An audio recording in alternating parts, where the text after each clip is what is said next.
We could have had.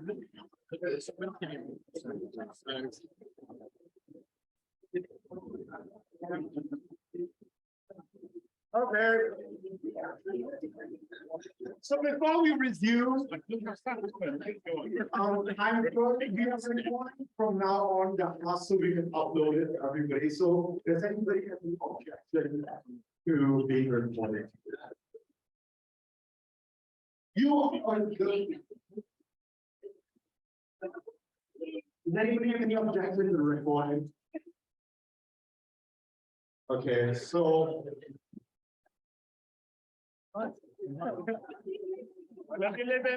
Does everyone I have a pre-written task that I can insert minutes afterwards, or do I need to minute anyone on the fly? okay, Everyone written something down. that's true. I presume all the candidates have written their plans. They go off Should be these. typed Yeah. type mine out. Okay, so all the candidates, Send all the tasks Yeah. later, like not putting it in like speeches. so all proposals and your proposals and the candidates, please send Will your house. Okay, so now we're gonna get to the main thing, which is the presidential election. I'm not gonna be chairing it, Neil's gonna be chairing it, so okay, so I don't know, so I'm just gonna pass it over to you now. Let's keep this civil. Hey, hello. Now my time to shine. So obviously, thank you. Yeah, so President is obviously pretty much all runs the SJCR. It's a sabbatical role, so you're not a student anymore. You live in college, etc. It's obviously explained that. But yes, so we have 3 candidates, Hattie, Anna, and Annabelle. So basically, the format of how this works is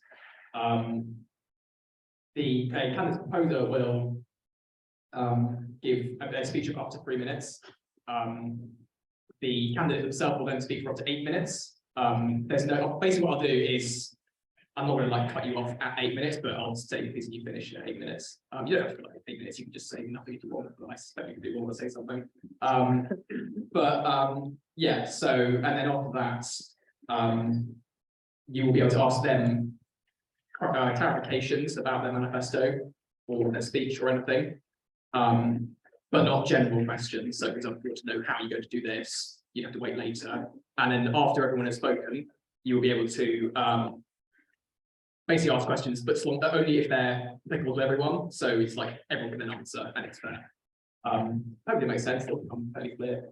But yeah, that's basically it. We're going to explain it for now, I think. So do we want to go with the order that's up there? Or does anyone have a particular preference? Did I want to go first?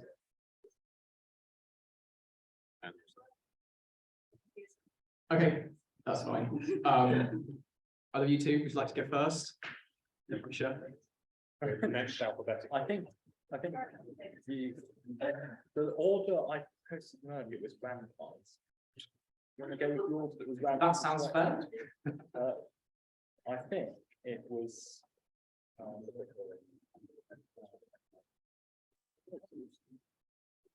Wait. Annabelle Hattie was randomly selected. Annabelle Hattie. Okay, let's go for that then.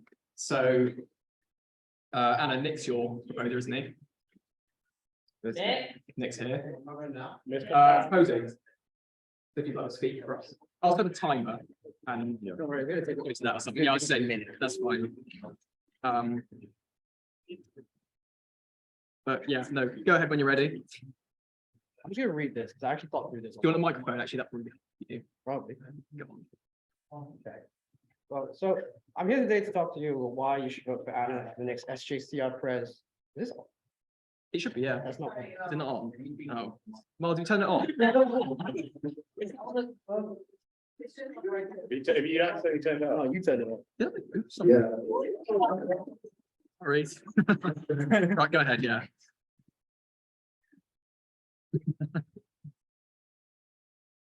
So I'm here today to talk to you about why you should vote for Anna as the next SJCR Pres. But to be honest, everything she's done for the SJCR and John's up to this point, and the commitment she's shown speaks for itself. From being involved in John's in multiple sports teams, including across netball, women's rugby, to being B team captain of John's netball, and consistently playing her heart out every week despite tough results over the past 2 years. They've tried really hard, they just haven't won at all. To her work as SJCR Treasurer and Sports Finance Officer and being part of the bar team, there's no one I know that lives and breathes John's as much as she does. For any of you that have worked with her and received countless emails with Oh, no. I tried to make this short. He's the one that's making it really long.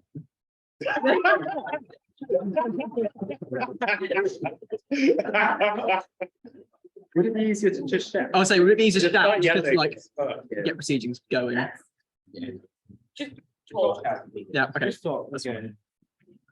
For any of you that have worked with her and have received countless emails at 4 a.m. in the morning, I'm sure you can agree that her commitment to the SJCR is unquestionable. It's honestly, frankly, a bit insane how much she works to do stuff for all of you. Besides keeping herself constantly busy, she still makes sure to take time to chat to people in John's practically about anything, particularly when she's sat at bar door and is really bored.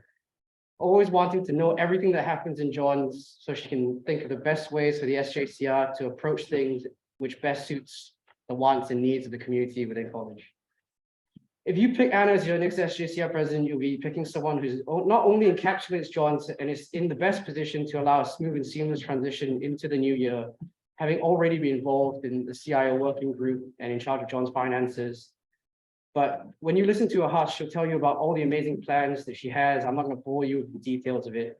She's never been shy to let people see her passion for the SJCR and John's. And I'm sure that as president, she'll be able to show that passion and effectively do things that show it tenfold.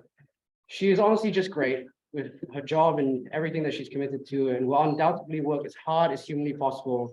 And then probably even harder till she passes out or something, I don't know, to make sure that she makes John's work for you and be the best possible version of what it could be.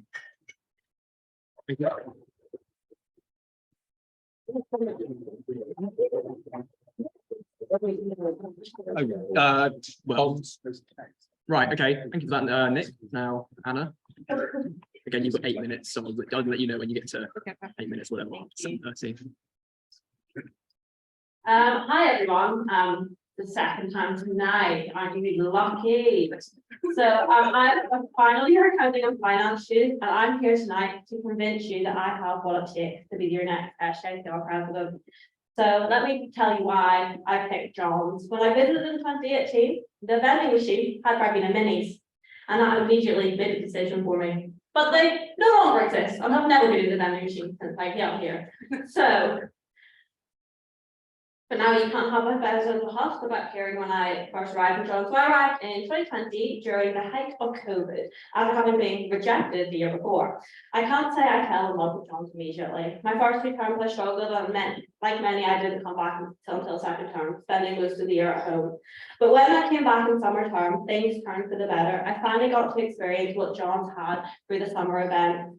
Like the huge stage my first year. Anyone who came last year, there was not a huge stage, so that's unfortunate for you. And of course, my first proper SJCR meeting, I say proper first SJCR meeting, I actually actual SJCR meeting, I had not attended an online one either. I can't say I remember much about it, but looking back at when I went, and at this meeting was the first time that I actually became an SJCR volunteer, and I became a member of SUCOM. I haven't looked back since. Since then, I've served as both sports and society officer, and in my current role as SJCR treasurer. Did you know that I'm treasurer? I'm sure that's a surprise to you all. Being treasurer has really opened my eyes about how the SJCR works with charity on a level you would not get any elsewhere. Not only in charge of finances and the budget, but you're also a trustee of the charity, with all the amazing responsibilities that come with that. This means I have learned how the board that oversees the SJCR works, and while also making me the best place to ensure a smooth transition into the new year in terms of the charity's bank accounts, If you know, you know, and any outstanding projects, nothing will be forgotten. This role has also allowed me to sit on the CIO working group currently overseeing the change in SJCR structures, as well as CRC, the Constitutional Reform Committee, reviewing the constitution of the charity. This has given me an insight into like the biggest projects currently affecting the SJCR over the current years, and puts me in what I believe is the best place to see these through. Presidents always have the interest of students at heart, and I believe that my enthusiasm and passion for students at Johns, as well as my experience in lots of different areas of college and sports, so the SJCR, the working of art, has given me an insight into the everyday life of students in Johns and what matters to them. My aims going forward on the community on Johns, I have put in my manifesto under two headings. Under finances and communities, but realistically they are much broader than that. I was just trying to make my manifesto look nice. Johns has always been known for its community feel, and if I elected, I will continue to be a friendly and approachable face around college. I want people to be able to feel comfortable. They can come up to me at any time to share ideas and about how best to serve them, or if you just need someone to rant to. Your opinions are crucial to improving college by having open communication with everyone. It will allow me to ensure that these opinions are used to better college life and your experiences at a wider student university level. Now, I understand for a lot of you, going on years abroad or a year in industry is an extremely daunting experience, which can make you feel like you're forced to disconnect from college and the university.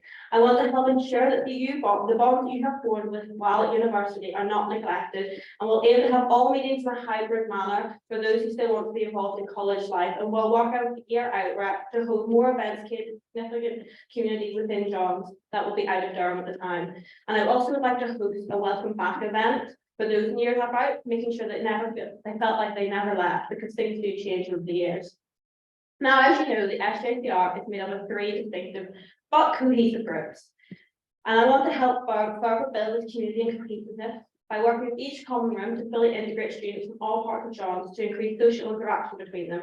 I particularly would like to increase those CCR and MC involvement in Johns sports societies, whether that be through better advertising of the better advertising for the Freshers Fair, as well as better advertising around college, and more inclusive taster sessions, because I understand like through the CCR that they have a lot of commitments and things like that, so by making them well in advance so they can plan around them.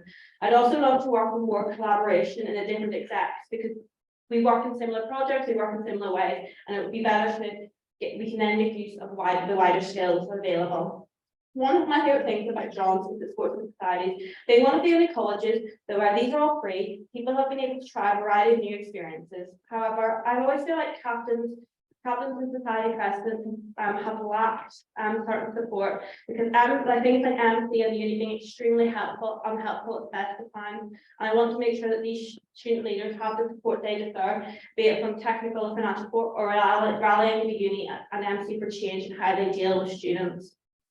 Now on to my favorite part, the finance section of my manifesto, and I think this is one of my key ideas, is that I think it's important to increase SJCR transparency both in its finances and governments. I'm constantly trying to promote FICOM, because that's something that's open to all. I have actually got more members to join the Facebook group this year, which is nice. No one turns up to meetings, but it's nice. And I want to continue to allow other people to see and ask questions in different financial matters that are discussed, and I want the students to know where the money is going.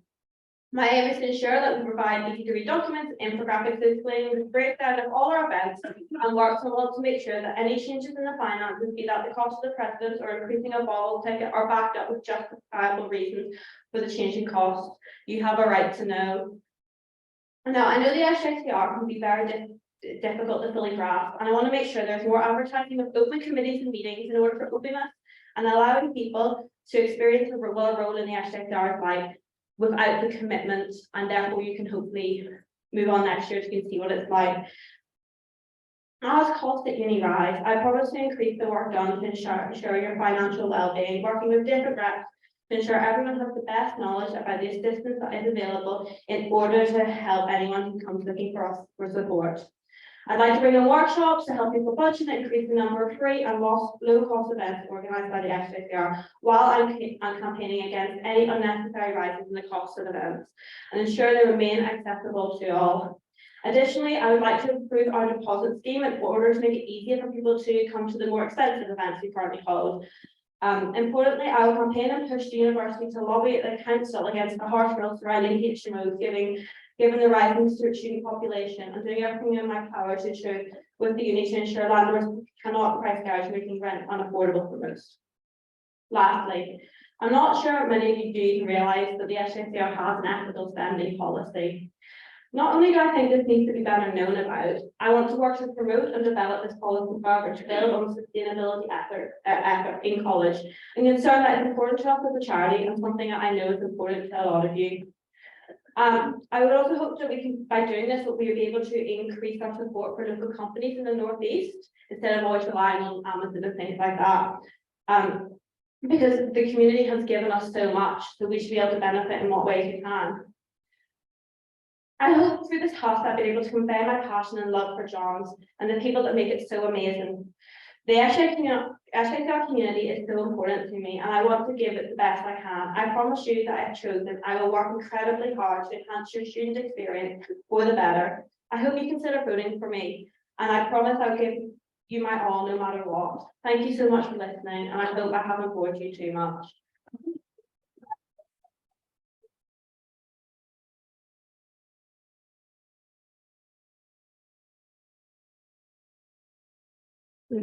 Thanks, Anna.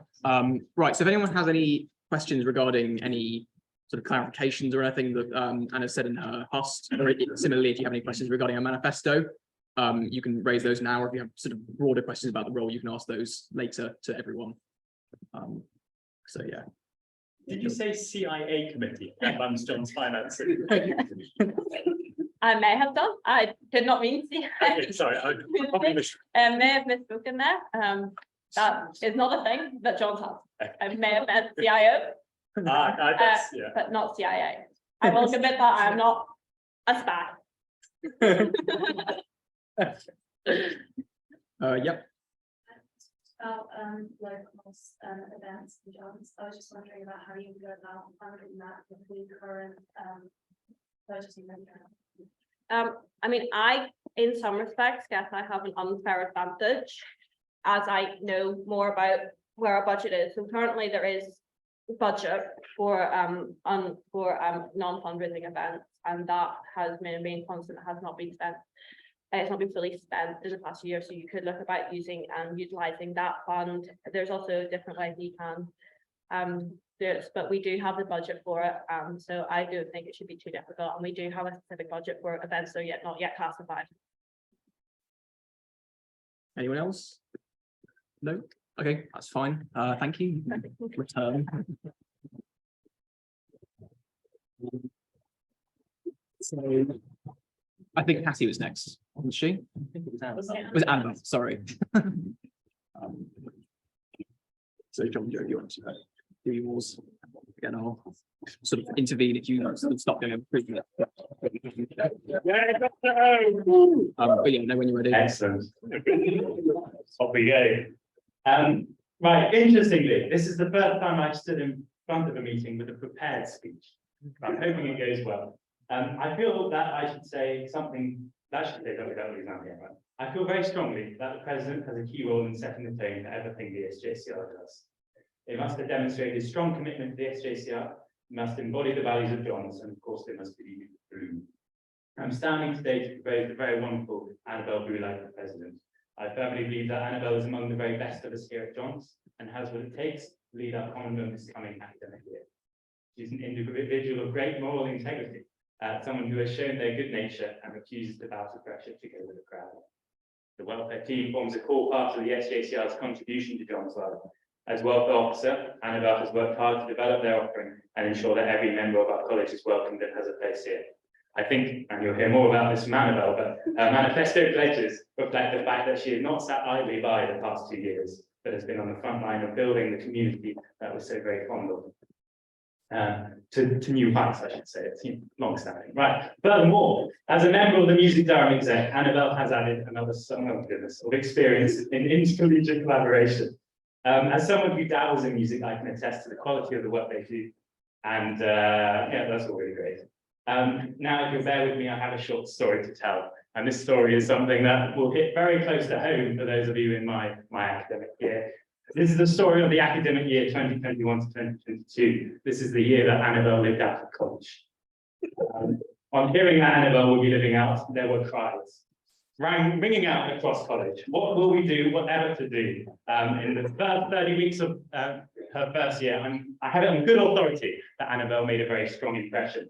And without her constant presence, the assumption was John would be a different and darker place. However, despite living out, Annabelle continued to give a huge amount of time to college life. I can attest to this, I was here, leading the welfare team, which you did last year, yes. Yeah. And Annabelle's back is with Turner. I'm sure you will have appreciated her smiles in the autumn dining room with happy regularity.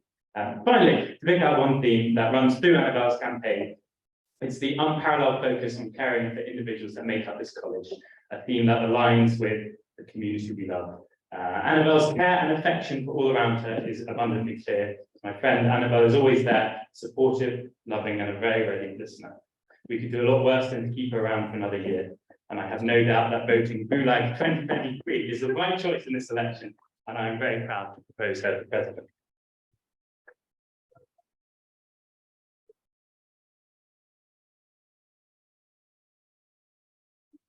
Andre, so Annabelle, feel free to go ahead when you're ready. Thank you.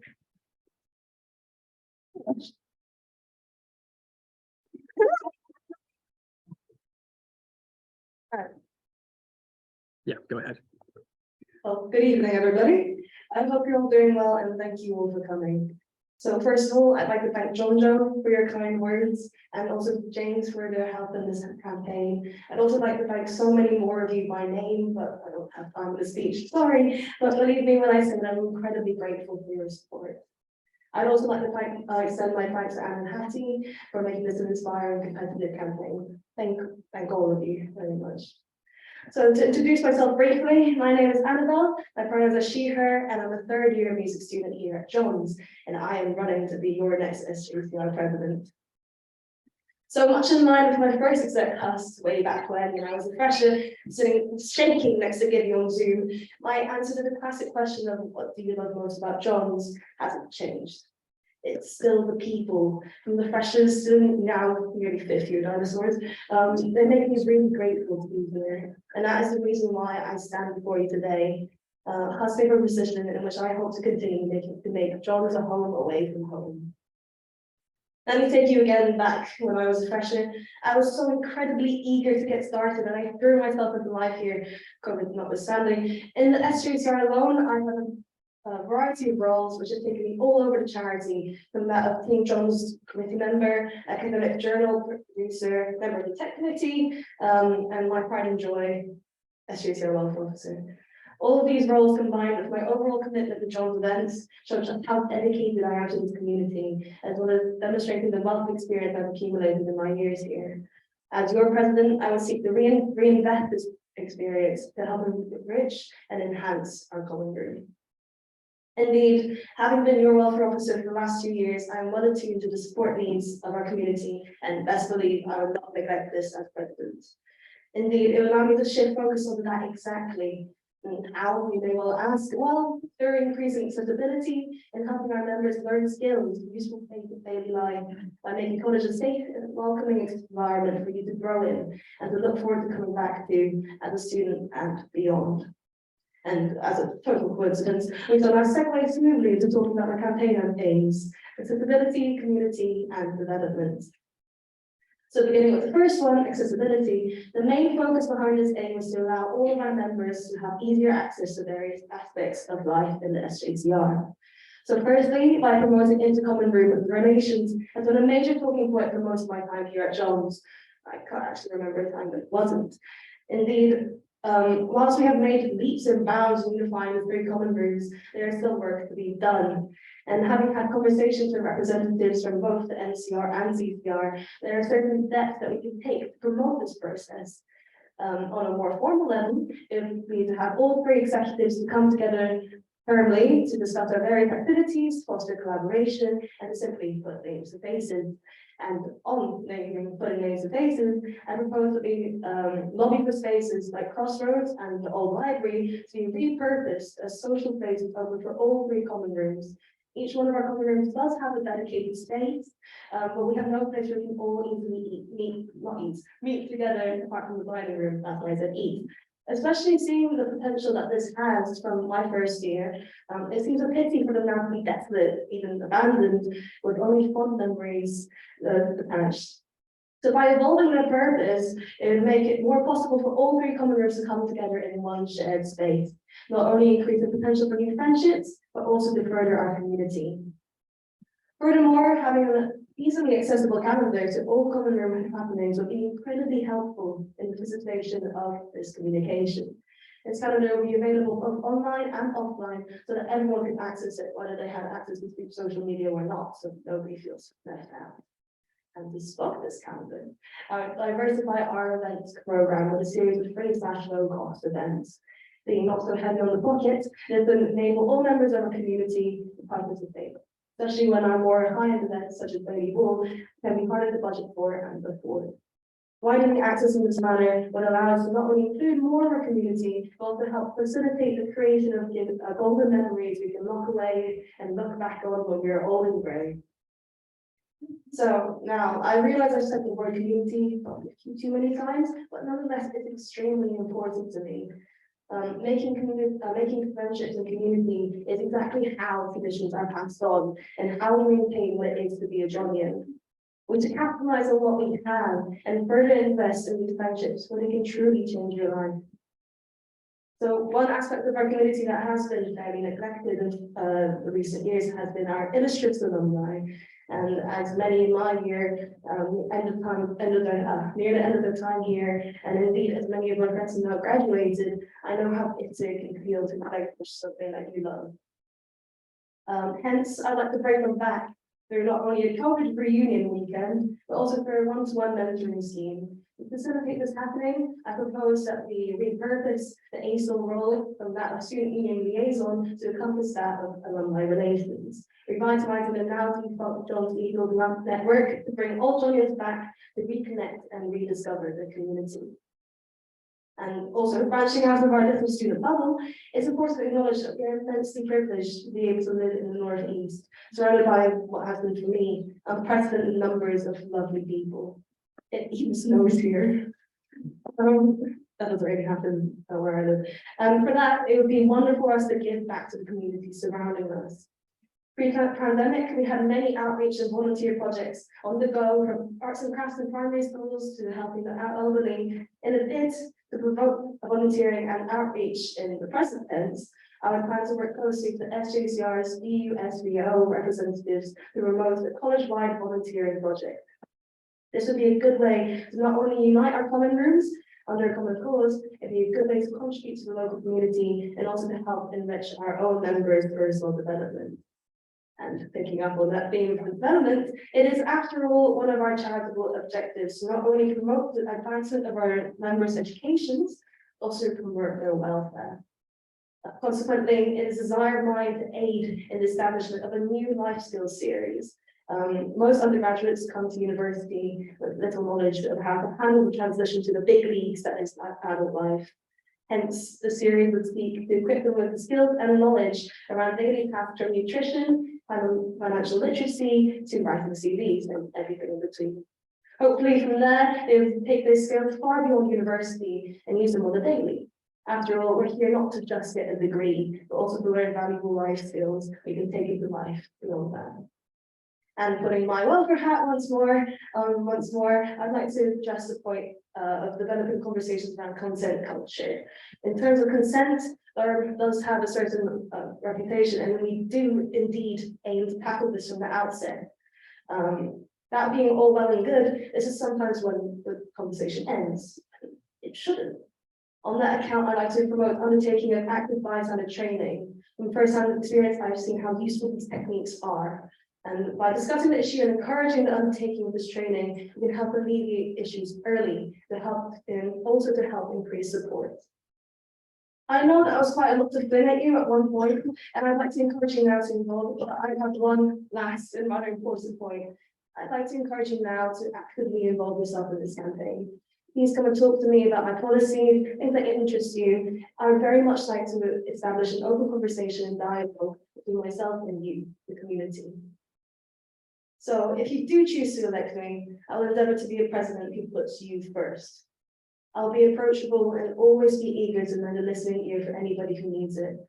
I love our family here in Jones, and believe me when I say I will do my best to support, represent, and be there for you. Thank you.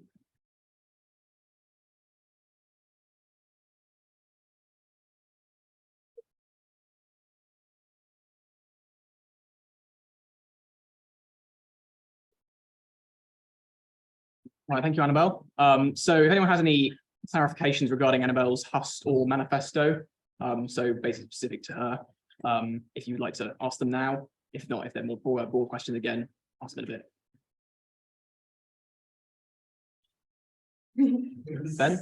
You speak about charitable objectives. Yeah. You also speak of how you being president will benefit our SJCR members. Yeah. Our charitable objectives don't just include SJCR members, they also No. include all students who belong to college. Mhm. How will you benefit members that aren't a member of the SJCR but are a student?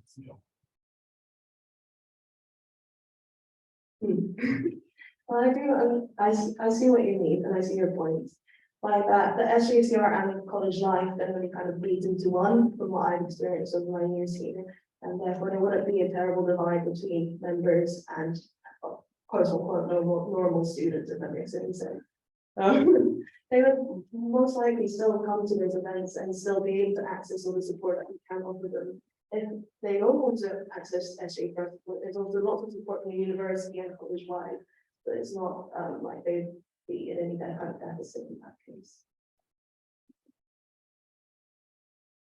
Anyone else? Yep. You made quite focused on enrichment as part of your campaign. Yeah. And I just want to make a manifesto about the life skills series. A lot of people in this room, I'm sure, probably have had life skills series on it. That's Yeah. what's it called. How are you going to then build upon that to make sure that the sessions you want to create have value, have meaning? Yeah, that's definitely a point. I myself did not receive a life skills series, so, and I know lots of people also that I lived with as a fresher and received similar training, but I understand people had, as you just pointed out. We probably do a poll, probably put it out to the membership and allow them to sort of select sessions which are useful to them, and also to propose sessions that will be useful for them. Can you clarify what you mean by series? So like weekly sessions or my video? I'm giving it some thought as to how it would appear. It would be a mixture of videos and events from the research that I've done into how this might be carried out, if that makes any sense. Depending on a budget that I hopefully would be able to sort out with the treasurer to allow this to happen in the first place. Yeah, it would be a mixture of events and online videos, also so everyone can access it, even if they don't live in college. Great. That seems to be everyone. So yeah, you can return to your seat now. Thank you.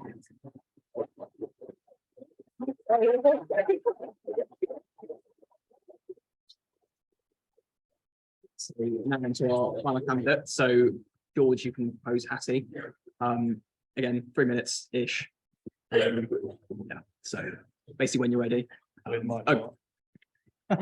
Always helps. All right. I like this one or not, I can't tell. Let me know if you can just speak louder. I've got the great honor of proposing Hattie. I genuinely think there's no one better suited to this role. I'm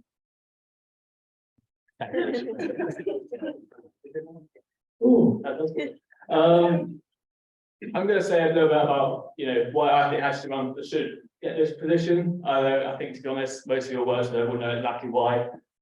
When you think of an SJCR president, I think one of the things you think of is being a leader of the charity.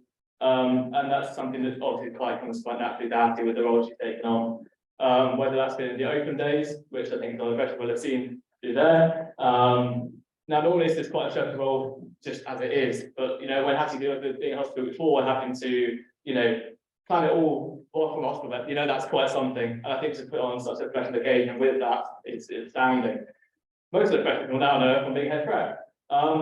I think we all know of a slight incident that occurred in Freshers Week. I don't think there's anyone better placed that could have dealt with that any better. And to be honest, I've worked with several prep teams, and I would be hard pressed to say anywhere any Freshers Week came better organised than that one, particularly for what the prep feedback was. The other main thing about this edition is, well, you're on the face of the SJCR, you know, you've got to love it. It's hard pressed to find someone that genuinely loves SJCR as much as she does, and is willing to commit to do such a variety of roles and get involved in anything that anything she can. From since being here first year, obviously it's COVID, but you know, she got involved in the first opportunity she could, which is pretty hard when it's COVID and everything, well, didn't run. Since then, she's done a number of roles, head prep, open days, role for events, working on the bar. But not only that, it's not just being in the roles. You know, there's something you set the art putting down, she's always there to help out. And being for myself, she always comes to help watch and support the team playing, and not just the publics, which I know get the biggest fan out anyway. Roles experience all good, but why as a person? You know, you want to be a pro, you want to be a good friend. I'm sure most of you see around college, she's always up for a chat. You know, that's quite a very good friend, and you know, she's always there when I need her. I think that's something that every student can take away from this, is that she will be there for each and every one of you. She's keen to make a difference, not just, you know, oh, I've done this for a year, get my CV. She's genuinely keen for this role and keen to want to make the SJCR a much better place. Not in fact, it's a great person. I've been here 4 years. I've seen 4 presidents. I think I know what a good one makes. And you know, I can come and say there's no one better suited to this role than Hattie. I know that should be the absolute most for everyone in the foreign room, whatever that is. So there you go, she's over Hattie.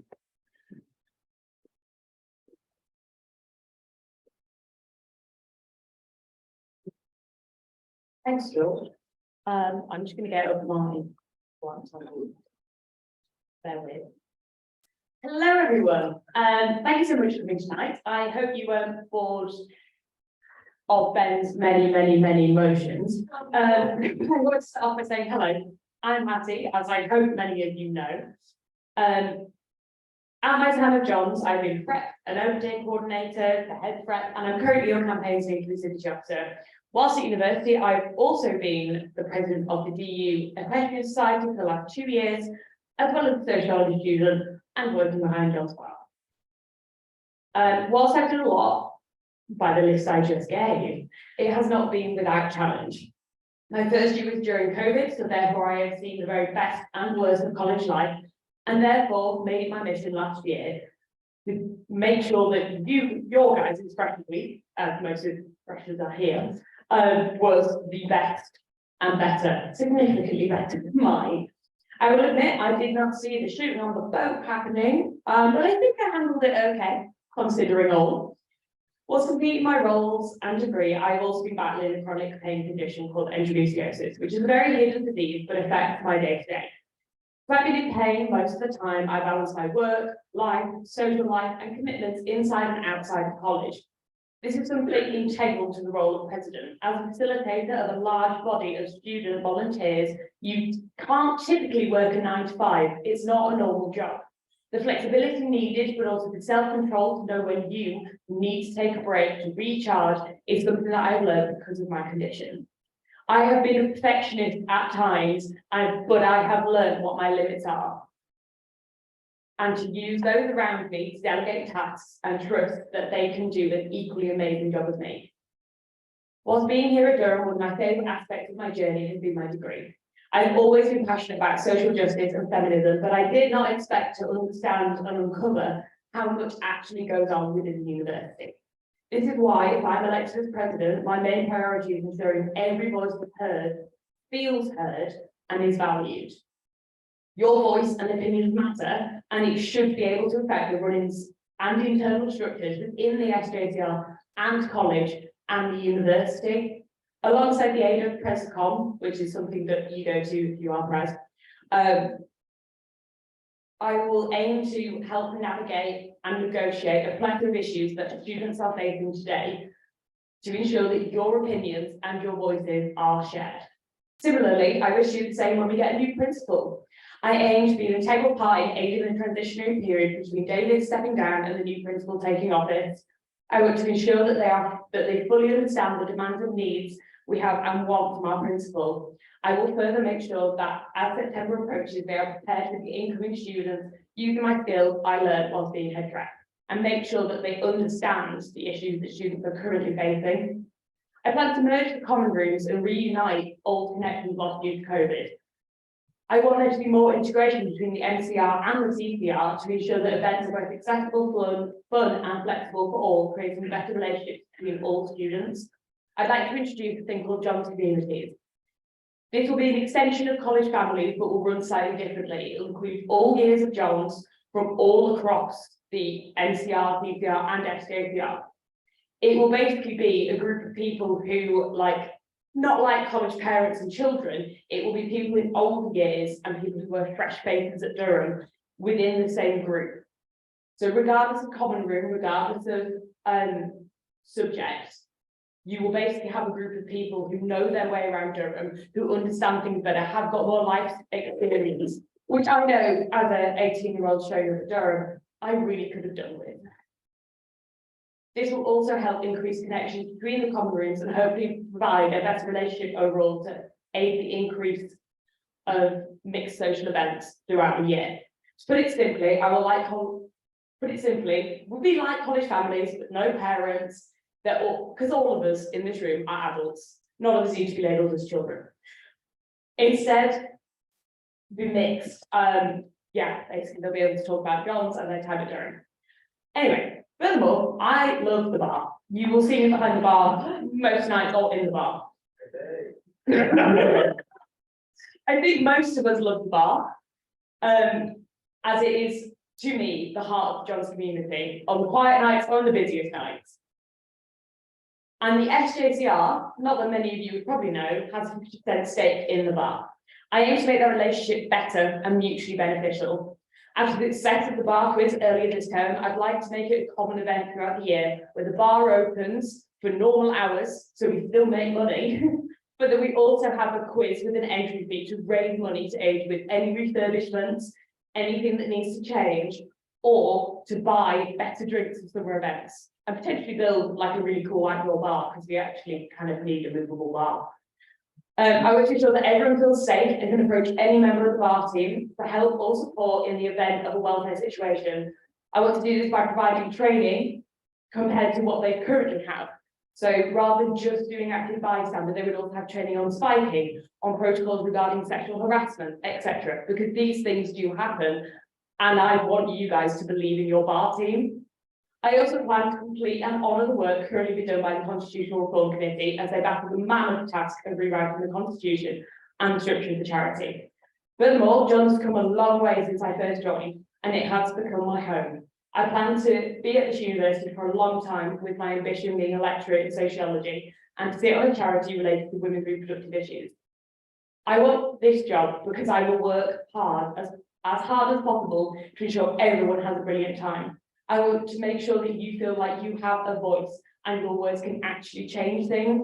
I want you to feel like John is your home. Most importantly, I want to make sure that it is approachable, kind, caring and supportive with the exec and the community for the next generations of Johns to feel very welcomed into. I have loved the last few years here, and I want to give back the best way that I can. So thank you very much for listening, and please vote for me here.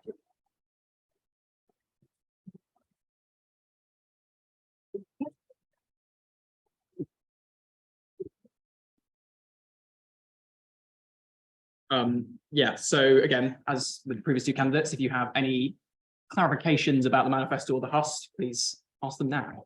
Yeah, go on. You specified that you wanted to merge with the CCR and MCR to ensure better cohesion with the Johns community. Could you just specify if you will still be maintaining an independent MCR and CCR to look after their own members? Yeah, so they will still be completely separate. I'm not going to merge the egg that's double yolked. They will still exist within inside of the egg. It's just more a case of bridging the common rooms. So currently they don't particularly interact in many different ways. And it was actually something that both of you two have mentioned in your Husts as well. But actually it's a very integral part of our MCR students. They take a massive population of the Johns. So does the CCR. You know, the CCR was actually originally what John's College was. So why not honour that and actually have them more involved in college life? Like, I really just want basically to have a more collaborative community with more collaborative events to sort of actually mean that as like undergraduates, we get to meet people from all different walks of life. Don't worry, Izzy, you still got your SCR. Anyone else? You made quite a big point about the bar, and I understand for a lot of people, it's a big part of college life, but there for a lot of people who might not drink or who might not feel that they want to make that part of their college experience. So how do you see your role supporting college life for those people as well as people who like the sector around the bar? So ideally in my head, I really want there to be more non-alcoholic options. There is no reason why we can't have a longer list of mocktails. Like the sober sunrise is good, but we can obviously do a lot more. But I want it to be in a place where you don't feel like you have to go down to the bar to access them. I think we do have an upstairs bar, so why not utilize that? Why not utilize that so it means that people can go and get soft drinks and then head into the baby room where it's a much quieter space and sort of provide quiet spaces in college which can increase social mixing. It's what I did during Freshers Week. I put the international students in the baby room, whereas previously they'd been in the old library, which was interesting. So yeah, I kind of just want to make more sort of social spaces for people who don't drink and obviously get involved in that, because currently I don't drink myself. Anyone else? Your manifesto says that you will negotiate events and students concerned in college. What events would you negotiate in college, and how would you go about negotiating them? So the events I would negotiate with college would be regarding like free events. So one of the things that I also put like in my manifesto is I really want to like do more free or minimal cost events. But because as has previously been asked, like the SJCR like obviously has its students and members of it. But there are more than that are in John's. And so therefore, in the collaboration with college, hold events, be able to use social spaces, be able to decorate them with ease.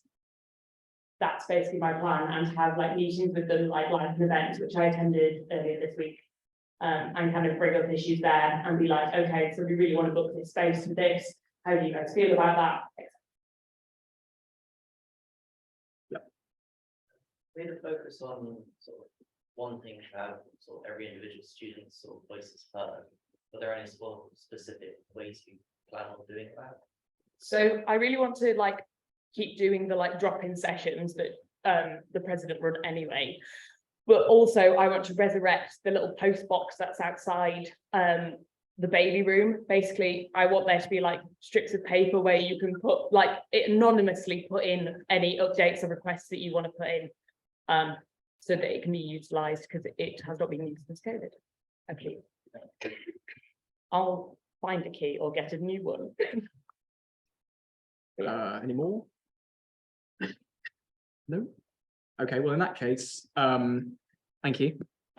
If Anna and Annabelle, you want to, there's no point sitting down. you want to come and return to the front, then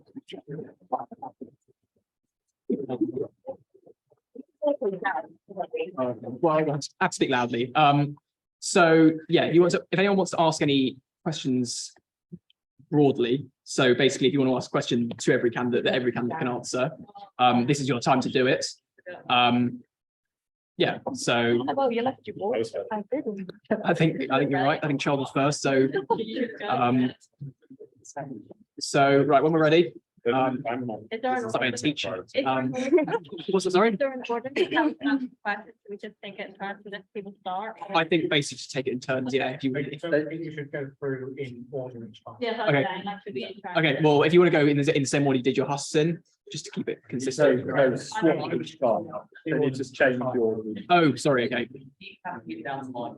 It's not working, so look. We can shout. I think mine is entirely It's not about like how do you.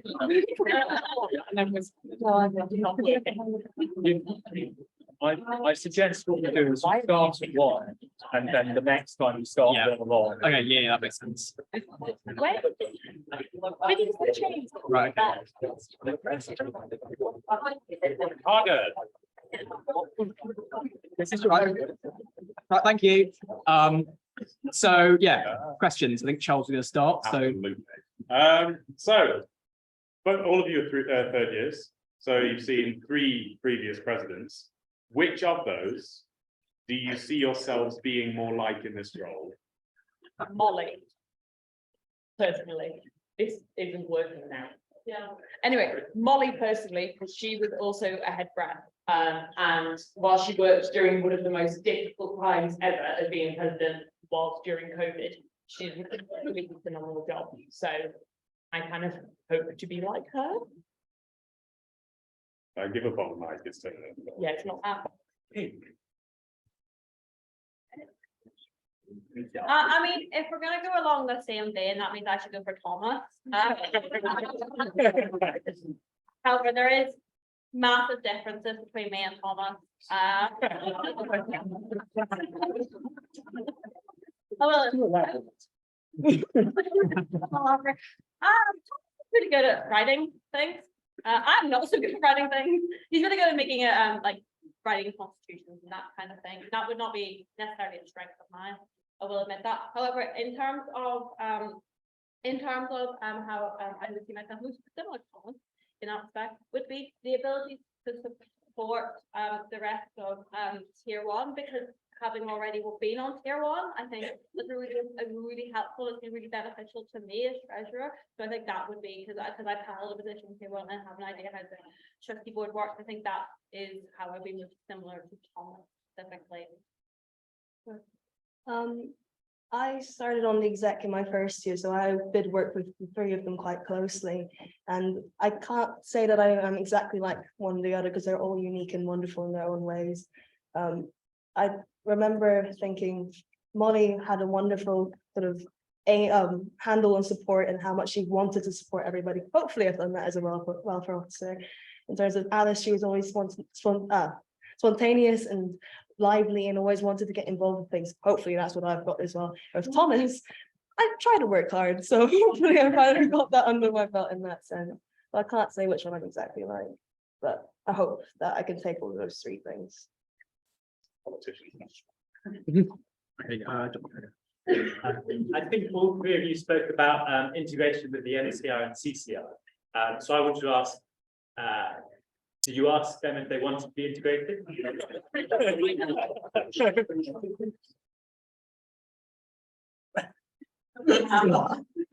could be an assumption that I may have made, but I think it might be an accurate assumption. I think it should be an accurate assumption nonetheless. I feel like we should all want to integrate more. We are all part of the 16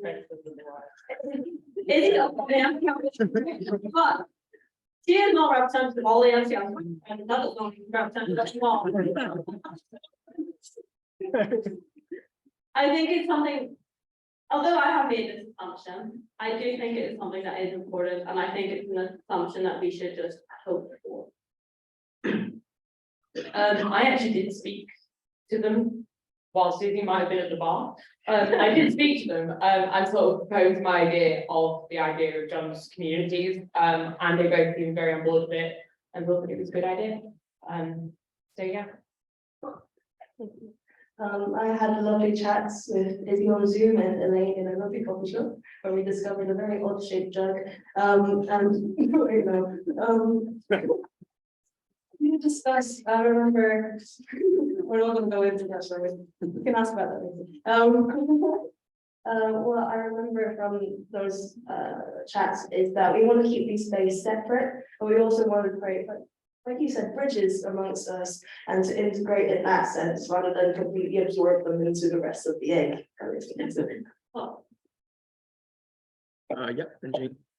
Yeah, thanks to each of us.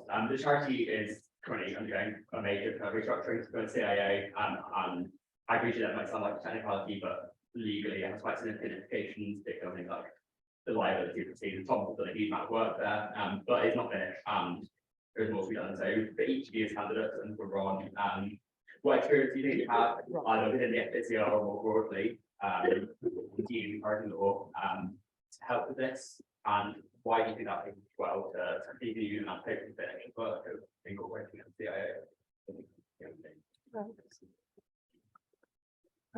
Thank you, OG, first of all. I admittedly I have not had much experience with charity law in the past, even though I have also tried for other trustee positions in the past, but having done that, I've tried to educate myself. I've attended all the CIO meetings that I have, even that 6-hour long one. It was very interesting. It was actually just learn more about your charity, to see exactly where everything is going and how it lies, and to understand it better. That was a very, very useful experience in that sense, and I learned a lot. So I'm also happy to educate myself more. So I'm not going to use the classic line of, oh, my dad's a lawyer, even though he is technically. But I'm actually interested in like running a charity myself. So I have actually looked into it and how feasibly it is to do it. Turns out not a good idea when you're 18, maybe when you're a bit older and actually have life experience, but yeah. I don't know particularly much about it, but I would endeavour to research more about it. I have been to one of the meetings about constitutional reform, however, I could not make the 5-hour long one as I was in bed, not feeling very well. So, yeah. So when the changeover to CIO is something I actually talked about in my Husts last year. So while talking about that, I was worried that any question would be asked about the logistics of it. So I did research that. Also, my proposer Nick has just put his hand up and said that he will help me with charity law. I have a very basic understanding of business law, not civil law, but nonetheless. I myself have also attended the CRC meetings, majority of them, and also as I'm also on the trustee CIO working group. So that kind of gives me like a kind of different aspect that is only because my position allows me to hold that, but that gives me a different aspect that perhaps other candidates do not have. Excellent. When for everyone else's benefit, the candidates should have preempted this question. I have given them some information when talking that might suggest I'd ask it. When they all looked down. If we're all confused, you have done I mean, not explicitly. Anyway, when you take on this charity, you're suddenly in charge. You've just graduated. You're suddenly in charge of an organisation that's got about 130k in turnover, with about 120 volunteers-ish. It's immensely complicated, and you're representing interests of students to very, very senior people at the university and beyond. Take it from me that you will not be ready, but there is support available, and from the rest of the common room, from other people in college, and being able to identify where you need support is really important. So that's my question. What aspects of this role, and there's a lot of aspects of this role, do you think you'll need most support with? I think that what I would probably need most support with is actually what Benji touched on, and sort of like the actual legalities regarding the SJCR. Like, I love the SJCR, but actually like being in charge of a charity is a very difficult thing to do, and also a very important part of the job.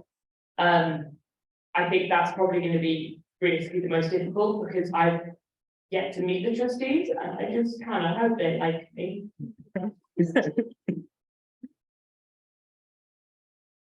So I think I have like probably two of my major issues. So I know as being president, you have to take part in certain committees.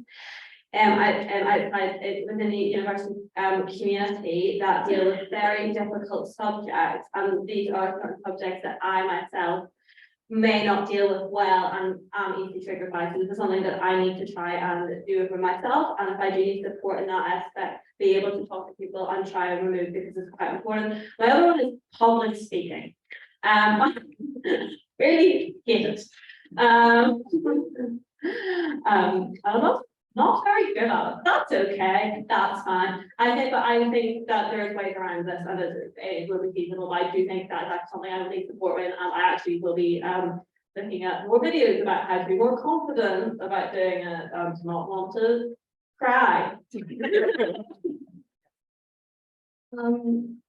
For me, I recognize that, again, the legal side of the charity is something I'm not as familiar with, or financial side, but I haven't taken steps to do that. For example, attending CRC and also attending the last 5 calls to try and learn more, as well as to educate myself on my own time.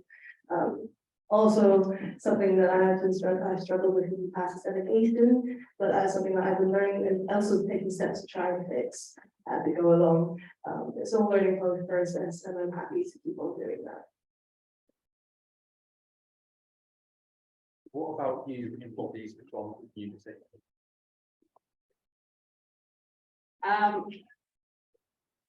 Absolutely. I believe that I have taken part in the majority of John's community, different aspects of community, that like personality trait that I think really resonates with all of John's. Or I think everyone spoke a lot about community and how important it is. Yeah. But to put a name to a face, for example, what about you really screams John's? What about you really makes John's like it is? You know, I look at Thomas Jackson, I think, John. What about you really? Thomas Jackson makes it. I don't know why I said about that.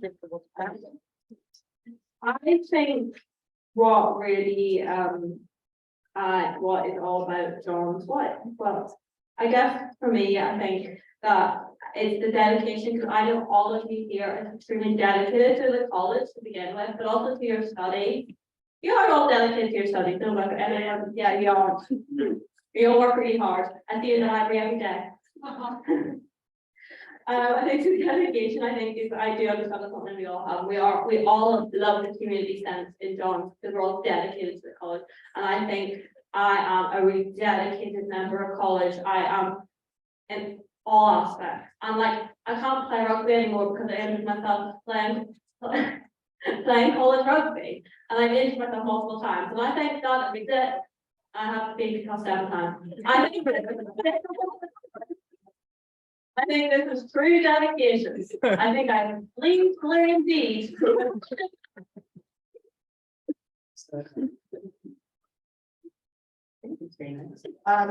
So I kind of got a jokey one, which is that I actually really love potatoes and it's a growing problem. And don't have lots of potatoes, and that is the problem when you're living in like compared to what kind of fried every meal. But anyway, and then my more serious one is that like I single-handedly did, not single-handedly, with a team of people, I did Fresh Sweep. But I am the first one that I have in like memory who has ever done it without someone else, although they've tried to. I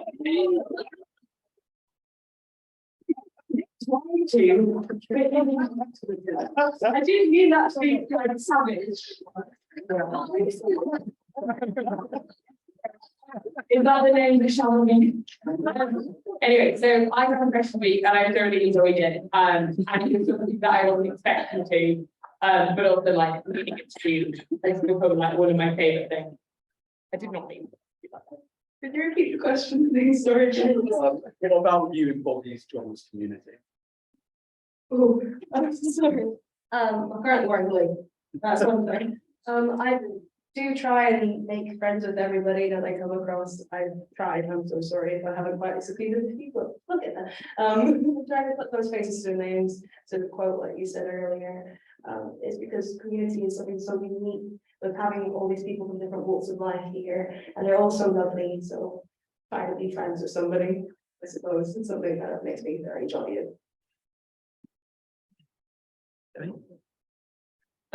So as part of this role, you have to work with a lot of people, both, you know, from the students in Johns who aren't really involved in the SJCR to all the way up to the other presidents, other JCRs, and, you know, university staff and everyone in between. Yeah.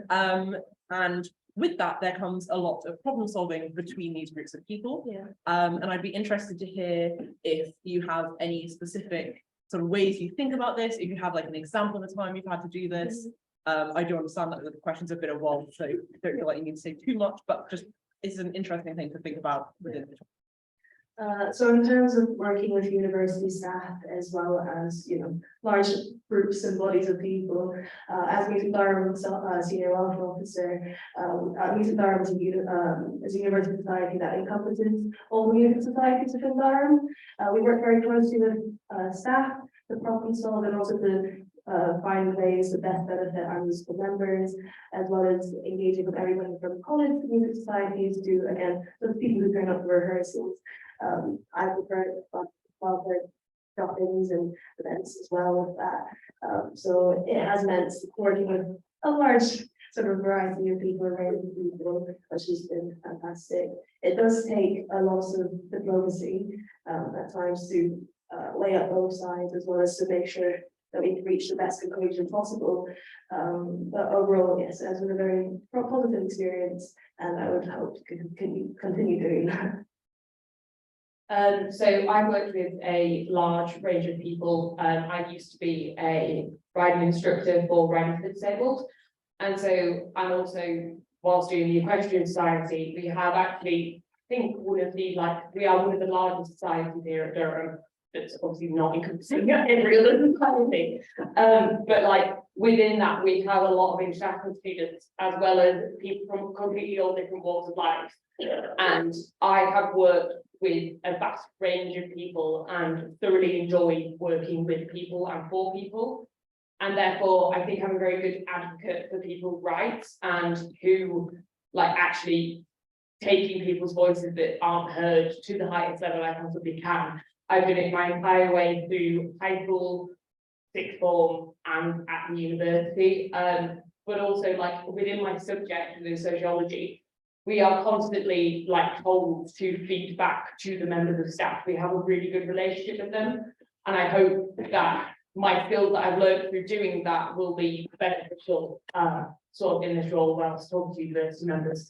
I also think I'm fairly friendly. So yeah, I hope that helps. So I think, what's the question again, sorry? So you're going to be working with lots of people, all the way from SJCR members to university staff, and with that comes a lot of problem solving. So any examples or generally ways you would think about that? So yeah, I think one of the key things when you are working in different teams is just having open lines of communication and being able to feedback and talk to each other and whatever way you think. You also need to be able to understand that you are not going to be able to dictate what you want. When you're working in teams, it's really important to remember that, and you will need to what is the word? Compromise. You will need to, that was a hard word to remember. You will need to compromise in your activities. So I'm going back for a while, my example. So I used to volunteer with some special education scouts, which kind of incorporated, so we had to work within teams within our specific section of it. I mean, I'm not gonna lie, I was never a scout, so this was not everything. So I have to then work with the broader section of scout things because I needed to learn more. And I think it's also probably really important that you can learn from all aspects, because you can learn from below, you learn from the side, you learn from below. That doesn't mean you're on trying to get, you learn from all around. Yeah, anyway, it's all about learning and listening and doing what you can to try and really get where you want to get with your team working, and I think that's really important. So you don't get to choose your exec or your tier one. If they're elected, you may have people in mind who want to be on your exec, but that's not really up to you. How will you deal with any clashes that come up within the exec or tier one when you're working with them? So I am hoping that regardless who is on the exec, I want everyone to be civil and get on with each other and be happy. I understand that there will be clashes, but at the end of the day, we're here to do a job, and we are students, and we all have different priorities and different preferences. Much like with the prep team, at first I picked this random group of people who I wasn't actually expecting to work together, and yet the majority of them have now formed incredibly strong friendships that I hope will last a long time. And that's something that I want to do with the exec, is that regardless of opinions and regardless of the way that they want to run certain things, that actually we will all be respectful of everyone, and we will all work together in that sense to achieve what we all really want to do.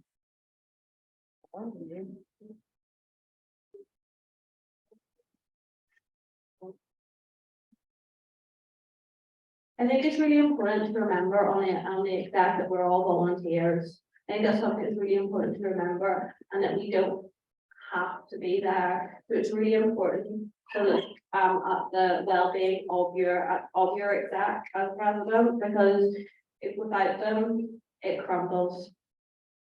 So I think quite.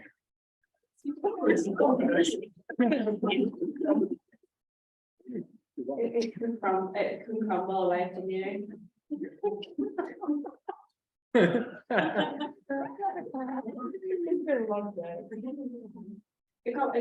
gets away from you, and I think that therefore you need to be able to again have open lines of communication with your exec.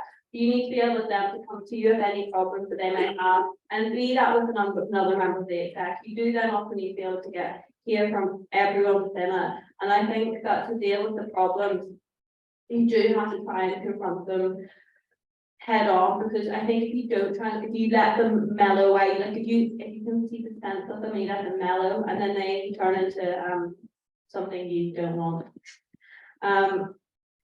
Yeah. Ben, do you mind if you could rephrase that question? Say it again, sorry. You don't get to choose your exec or members of tier 1 that you work closely with. How will you deal with any potential clashes or issues that come up? So in terms of conflict resolution, I would seek to check in with each member first, and also to have those sort of termly at least drop ins with each exec member, just to keep the communication flowing. And if a conflict did arise amongst two members of the exec, it'd be good to just sit them down, probably chat to them, and see if we can find some kind of resolution. If not, again, it's okay. They can still do their jobs, so they can still carry on. You can't carry on. Not crumble. That's exactly. Sorry. Right. So being the president, you are kind of, as I see it in my head, you are like the manager, the direct manager of all of the exec roles. But you, like yourself, are not the treasurer, you yourself are not like the states manager. How do you plan to make sure you're managing those roles, but not overtaking in them roles, and still letting the executive members do those roles themselves? So like I said before, I have had problems with delegation in the past, I will admit that. But considering that each role is so specialized and that the people doing them are so passionate as well, I feel like it's pretty inevitable that they will be able to take the lead on that, and I'd be happy to facilitate and create communication, like I said, with college, as well as with the rest of the exec, and facilitate that rather than ordering stash, for example. I have to delegate, otherwise I will not actually be able to do my job, if that makes sense. And one thing that I really take is something that Thomas said to me sort of during Freshers Week, is that you are not a leader per se, you are a facilitator. You are a facilitator of people being able to do their jobs.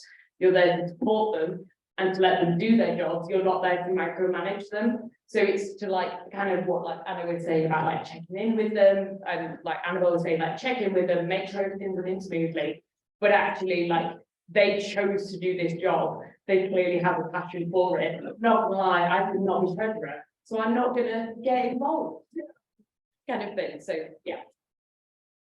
Again, to kind of echo what everyone else was on this point, it is about facilitating people in their role, but it's also about being there. That people need to know that you are there for them if they are struggling, and that you can help fill in if they do need it. So while you're facilitating it, you're also there as a citizen. So you may not be able to go what you specialize in, but you can find ways around it, because they're your exec. They're people you not your exec, but you're volunteers either, but they're volunteers within the charity, and therefore if they need your help, they need your help. But you are not overbearing them. You are simply letting them do it and let them come to you for help if needs be. I'm aware we've been at this a while. Would anyone like a 5-minute break or something? Just again, we've got quite a lot of questions to get through. Can we move Carry- this and can we sit on chairs? Yeah, that's fine. Yeah, great. Well, this is the question. I mean, do we, I'm happy to like answer these questions, but we may not want to do that in maybe here a while. So, If the bar happens to be busy, can we extend the 5 minutes? so I don't know what. How many people do we have who still like to ask questions? I have one. Okay, well, we're going to repeat questions just to like save time. Can we not sort of rate and just limit it to 3-4 questions? Yeah, okay, we'll do that then. So we'll have a 5-minute break. We will come back at what, 22 minutes past. Probably don't go anywhere, but I mean, if obviously you want to leave, you're entitled to, but yeah.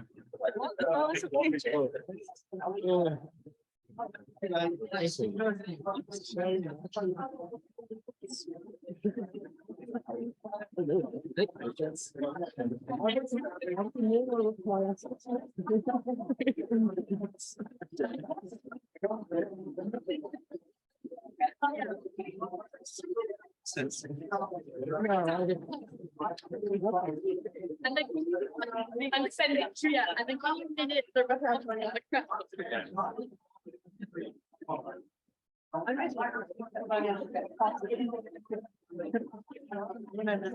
It's now.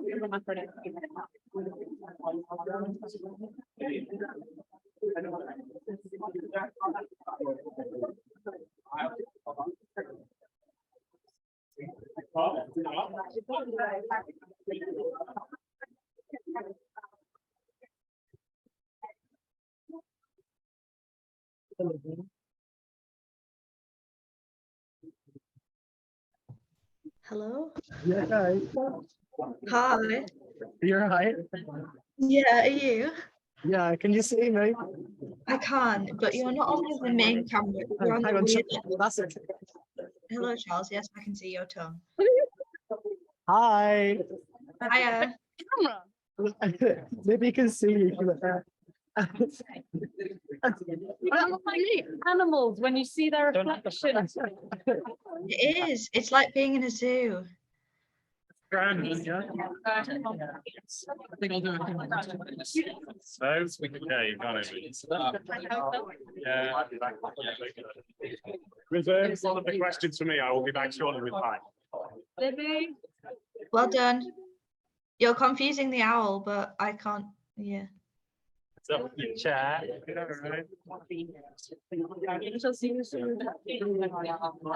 Libby, I just said I love you, I miss you, I shall see you soon, that's all. Yeah, that's fine. Bye. I don't know. So how are you doing? I'm well. How are you? I'm good. I miss you, Libby. I miss you too. I'm gonna be back hopefully. Perfect. If Matthew wasn't here, I would say meetings aren't the same without you. But Matthew is there. And he's done a wonderful job. Doing a great job. When are you coming back? I might come back for Epiphany 2 to run for VP. I love that. Yeah, I have to be there in the. I've already started writing my Husts, and I'm worried it's yeah. problematic. But Libby season 2. I look forward to it. thank you. I am. Yeah. Amazing. Okay, I'm gonna go sit down. I'll talk to you later. I look forward to Libby season 2. Goodbye, my lovely. Goodbye. Tess. I have no idea. But I don't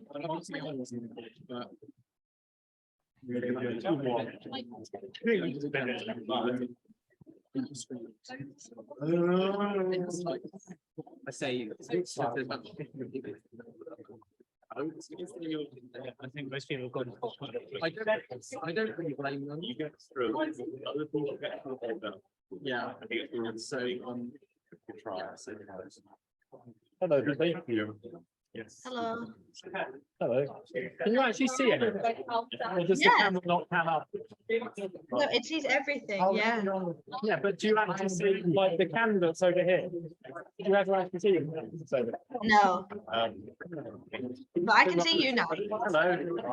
Hello. It's still How's not it going? I said it's still not looking. And I'm standing here. Hello. Yeah, but Hello. you're on the new one. You're on the long one, so I can see you. There's something like once. If you need to ask, if you want to ask a question, you're gonna have to shout. No, can I leave? Is it done? So. Well, we're still asking questions, but like, it's, this is a break, and most people are taking the opportunity to break to live. Oh, right, no, I'll stay then. Well, I'll stay, I've got time. If I want to ask a question, I'll raise my hand. So let's carry on. Sometimes I don't. Okay, well. This section's most. Okay. Listen, to be late. So those of you who are still here, obviously, those days, SJCR. No. You need to score that. Oh, we might do a question. So we're gonna be very long, but obviously, we start with some questions to be answered, answered. We could probably perform, you wanna know, for a while. So let's start with Libby. Okay, fine. So as president, you become a trustee and member of Tier 1. And when you're that, you're a part of a group of people, when people come to you and things go wrong. And we are a complex charity, with a lot of people, mostly done by students, and so things go wrong. So after a rough day in the office, how do you relax?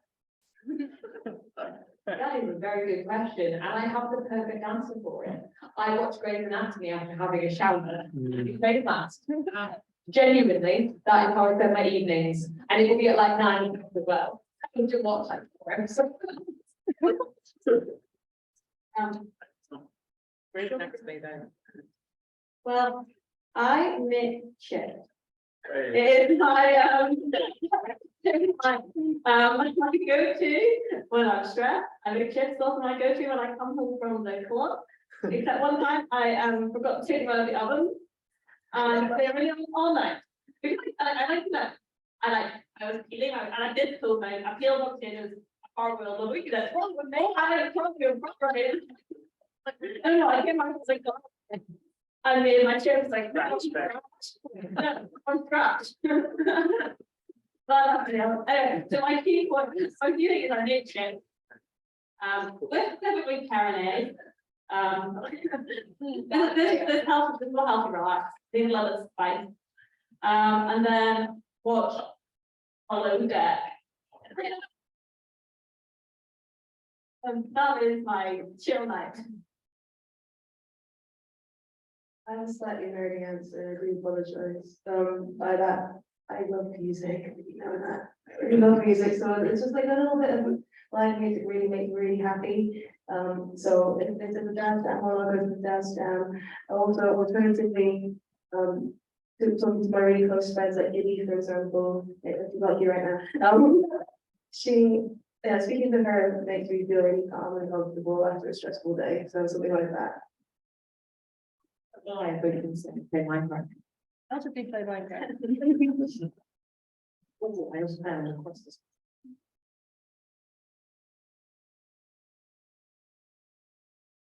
Sorry, I'm getting distracted by emails. They are related to this, don't worry. Abby, go on. It's kind of been touched on, but like, you know, the face of the character and everything. So how would you handle it? Thank you. Basically, ask like how would you handle the pressures and like issues that like arise from being president of the team? Yeah. I mean, there is a fair amount of issues that have arisen whilst I have been in my current roles, which I think I've handled fairly well. To the point that not a lot of people have known that there have been issues, which is something that I would want to reiterate is that obviously if there was an issue, I would tell you guys, but it would be not until it was solved. You know, you guys need to find out like that everything is okay and that everything is safe and sound, rather than like just be like, oh yeah, there's currently like an issue going on. Like that's why I can tell you about the shooting on the boat. You kind of told you all to go downstairs. Is what I'm kind of trying to get at. Sorry, I'm just a bit distracted by Charles trying to get in. in the background. That one. There you go. I just was watching that go on in the background. In certain respect, in this, I would disagree slightly with Patty. In certain respect, I do think that issues that do arise within this role are best kept until they are solved, but I think some issues are really important for you to come across to you, because you don't, if you really wait until they get solved, some of them never get solved. You'll never get found, it might have, but they're a big problem, but you won't know about it. But we can put it on the background. Do you mean, in your question, did you also mean about like any conflict of interest, not conflict, any conflict that happens in your role as president, and your role in it? Especially is that an issue that you would think of, that was in your question, or? I'll take it as an issue. Okay. I think within this, so obviously the trustees want the best for the charity, but however, I think one of the conflicts you can have within this is that they don't necessarily see it from the student's perspective, and they see it more as the charity as a whole, and like how it would affect the charity as a whole, but not the individual student, and how things affect the individual student. So I think that's a really important conflict that you might have to address as president, but is dealing with that, is dealing in difference of opinion in that kind of sense. You're asking to repeat the question one more time. I'm really sorry.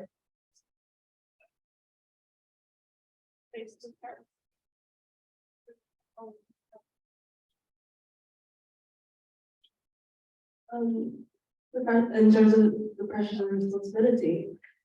Yeah, okay. I feel like we did answer this question, a very similar question from Izzy, but in terms of more confidential issues that may pop up during our time as president, having been a welfare officer, I do understand what confidentiality means, and have, of course, in the past, I've come across those issues and kept them to myself, and I think needed to be reported. In that sense, I would use the same kind of discretion and common sense in sharing issues, sharing things that might affect the wider body of students, basically, as anything.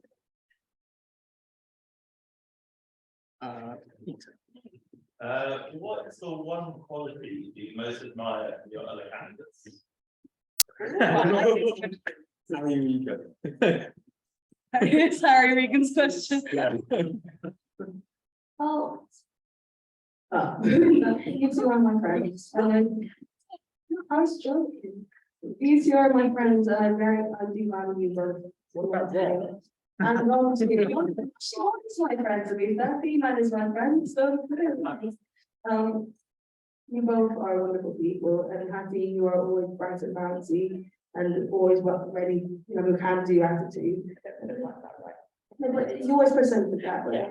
And Anna, you work immensely hard for things that you're immensely passionate about, especially rugby, and also your essays at 5 AM.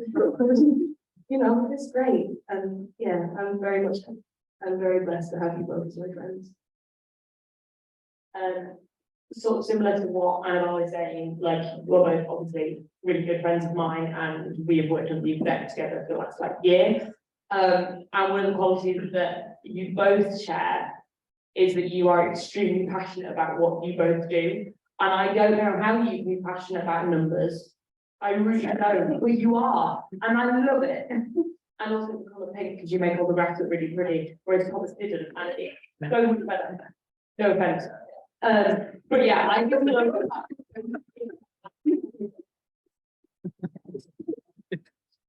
So to work together half a year.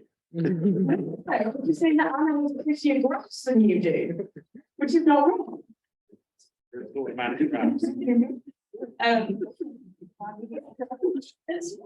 the same goes for Annabelle, that you are very, very dedicated to your role, and you clearly enjoy it an insane amount. She's done it twice. So yeah. So I would like to reiterate what everyone else has said, not about myself, but us all big friends and all, yeah, Yeah, I think my favorite thing about Patty, it's also not my favorite thing, but I want to really weird playing. Your perseverance. So I know that you've had lots of struggles and lots of things have happened throughout, especially the past couple of years, especially at your time at John, and you still persevered through them and still put your passion and your heart into everything else you have signed up, like everything else you do and everything you signed up for and all your positions in the SJCR. Annabelle, although you have mentioned you have struggled with dedication, but it doesn't, is that what you said? Dedication.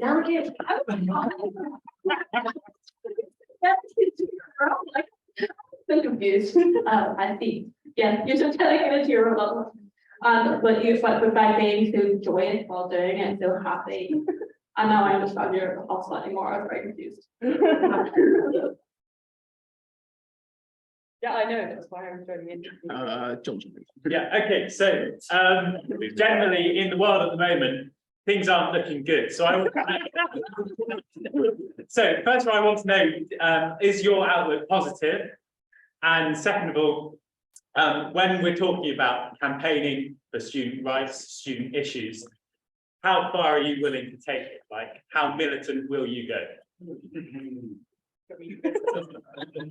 What do you mean by militant? I mean, the history shows a broad range of options when taking questions and concerns to power. Where do you draw your inspiration?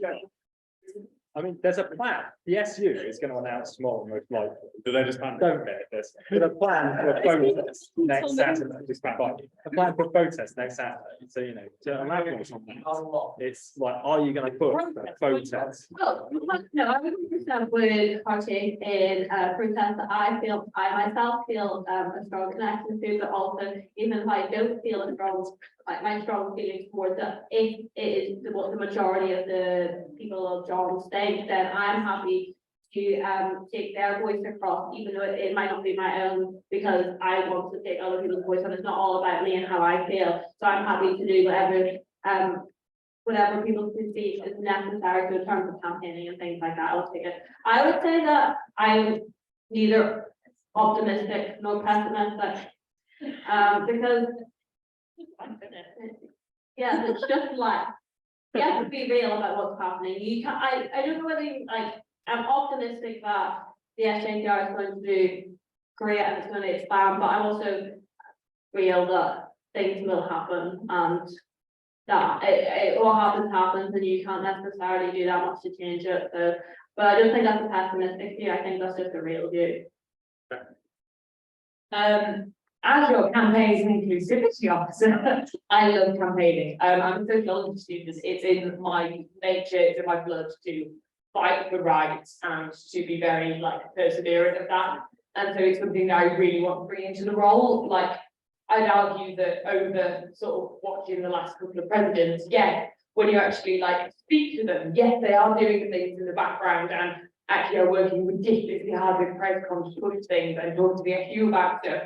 But I want to make that known to all of you guys, to not just the exec members, but actually it is a well-known fact that we believe in this, and that I want your opinions on it too, not just my own, and that regardless of what my own opinions are, if there is an overwhelming majority of a particular opinion, I will back that opinion, regardless if I believe in it or not, because it's what you want.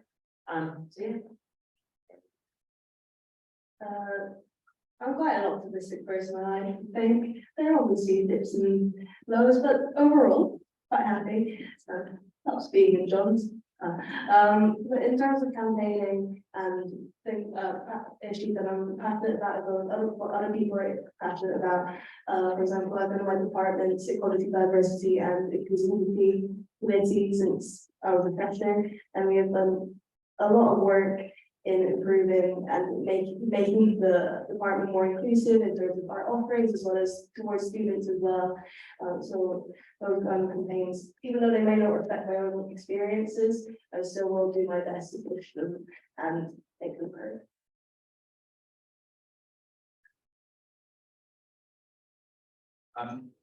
I think it's fair to say that housing prices in Durham, you know, we've all seen the photos of the queues of estate agents and aware of skyrocketing rents. I suggest the uni support this over the past, so between 2011 and 2021, student population rose by about 30%, which is huge considering housing supply has unchanged. And there's no signs of that exacerbating past 2 years. It's further happening still, and the university's 2027 strategy suggests they want to build 4 to 6 new colleges, more than it's out already though. And so this doesn't look like a problem is going away. So is it something that you agree on, that this is kind of important university management and strategy? And if so, is it something you'd look to kind of lobby the university on, and how will you go about doing that?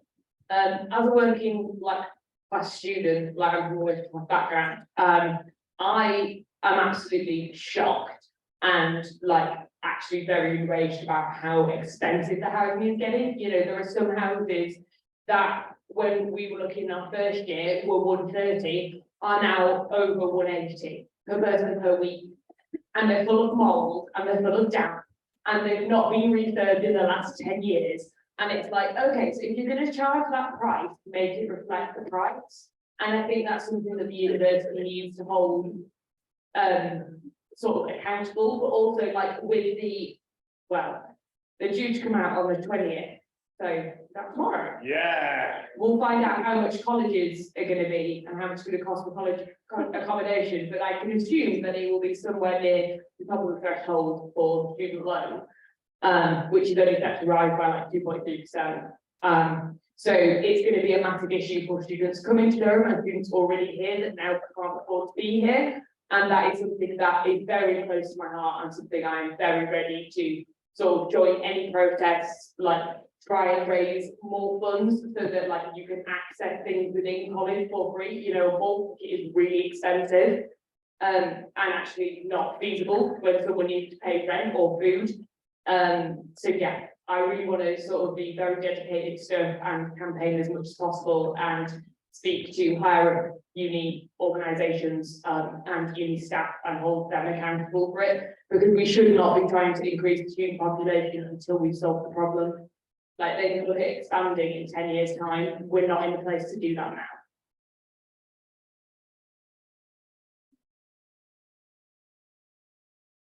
I mean, no candidate's going to say that they are happy with the current housing situation. I hope not. Likewise, I'm enraged by the current housing situation. It is terrible. The university is expanding, but yeah, there is, as I mentioned, no more HMOs, and the council is what is blocking them. And I think it is something that we need to lobby the university to the council to try and change that.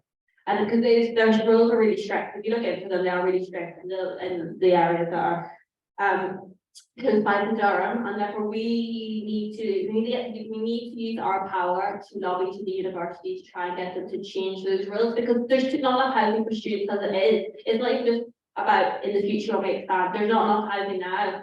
So the university does not have the room to expand. Durham is a small city. It doesn't have the room to expand. We don't want to become like St Andrews, where members of the university are forced to live in Dundee. Granted, our students some of them are forced to live in Newcastle, but the university are forced to tell them that Dundee is the place for them. That's not what we want. But the university needs to understand that Durham is a small city, does not have room. It doesn't have room to grow. It can't grow. But also I think something also needs to be considered when doing this is that we are taking over the city. The expansion of the university is taking over the city, and that's one of the key reasons I think it does need to stop. It needs to stop because we don't have room for it, but also I think the university is taking away from the people who have lived there for their whole life.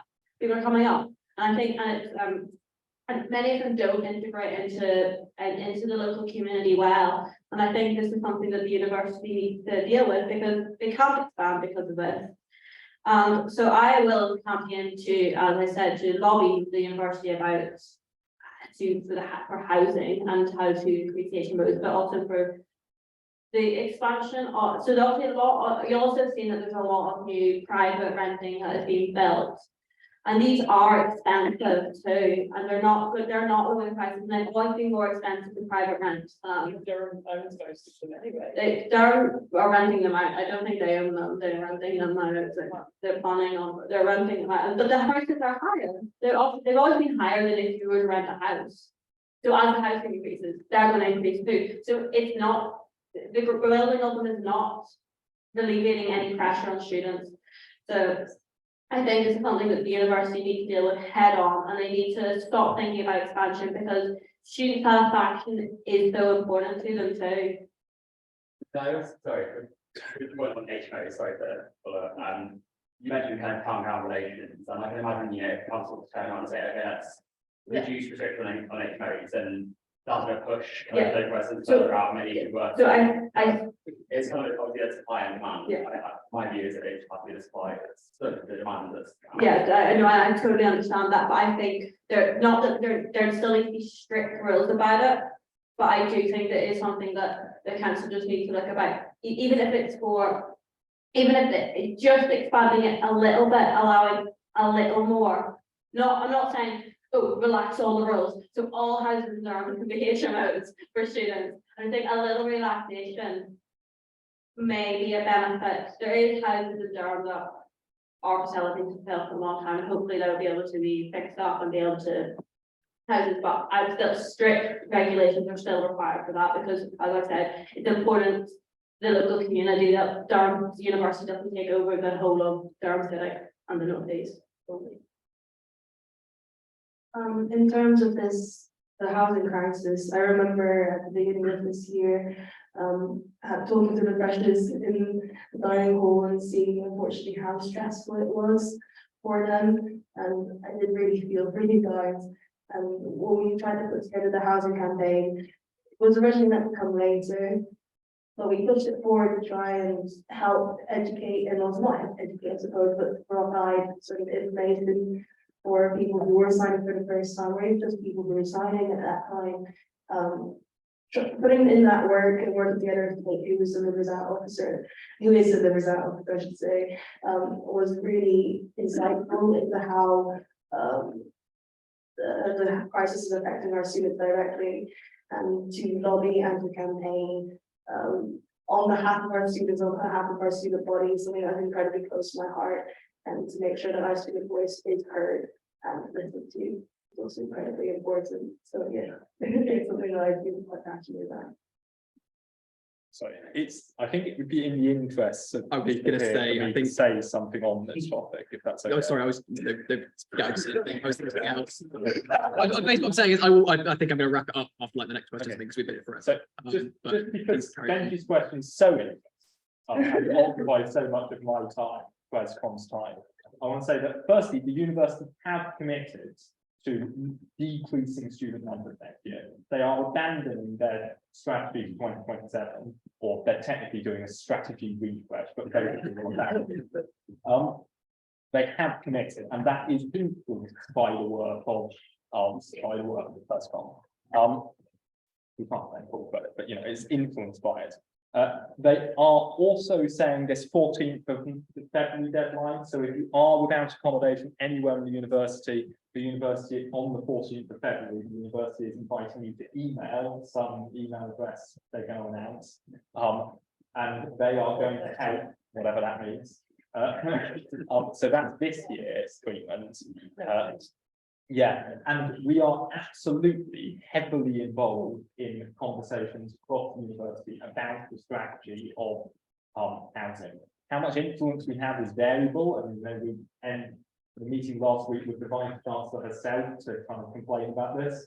But yeah, we are absolutely involved in discussions about where new accommodation is being built in the city, what type of accommodation that is, what the vision is for the future of Durham's accommodation. But which will definitely describe this as a housing crisis. Sorry. Wait, do you have a question, John? Well, I do actually. I do have a question. So, my question relates to the fact that I've spent all afternoon in Prescom talking about some of this stuff. And as you know, accommodation prices are going to be announced tomorrow. for next year's college You know accommodation. what they are?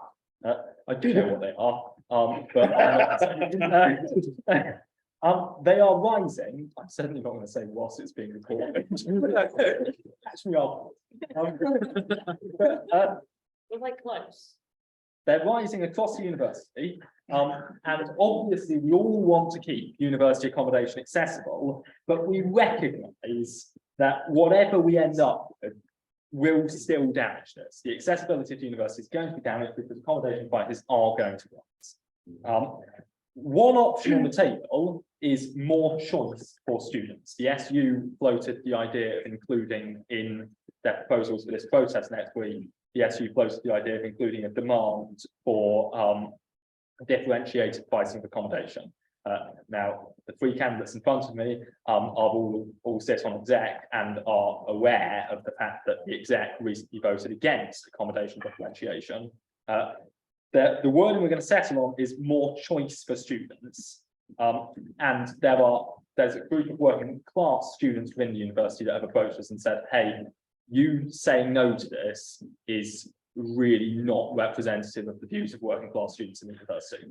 So my question, and it's a very practical, tangible, like this is a very real example, is how would you approach a situation like this, where you have wildly different, polarized views across the university, and you're being asked to make a decision? As I was this afternoon. So I've actually. There's not that many people.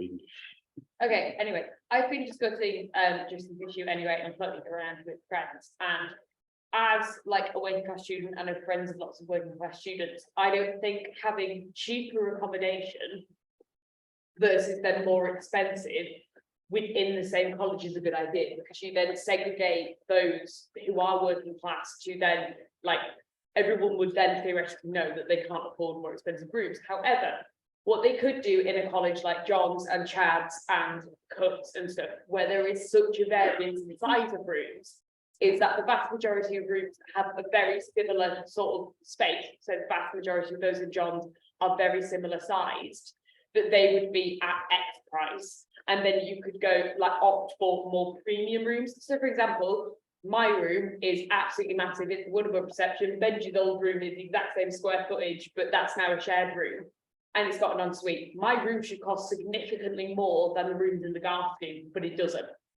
And that's something that actually could very easily be done. There are very big rooms in college that actually could be turned into like premium rooms. So actually have different furniture in, for example, that would cost a lot more for students to then use.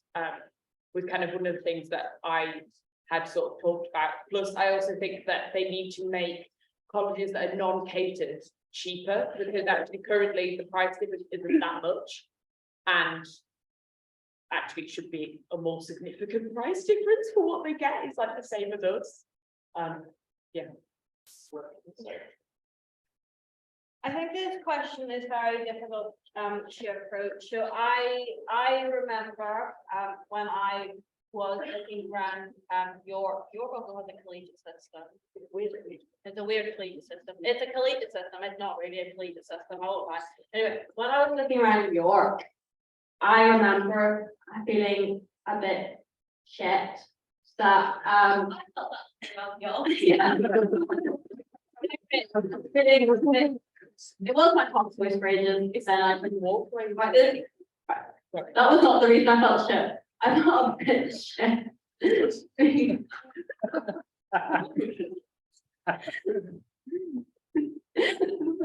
Because I was gonna have to go for the cheapest accommodation, and it's not nice.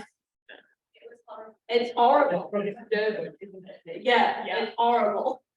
And I remember feeling just a little bit shit about that. I was not happy, I was a bit upset. So I think that is a massive issue, because if by doing that, so you could look at doing it on like older colleges and stuff like that. So like the likes of like your newer colleges could look at it that they would be slightly more expensive, and your older colleges would be slightly cheaper because of the upkeep and things like that. But then I think you do risk that feeling with a lot of people. But I think perhaps on this issue, specifically, I think that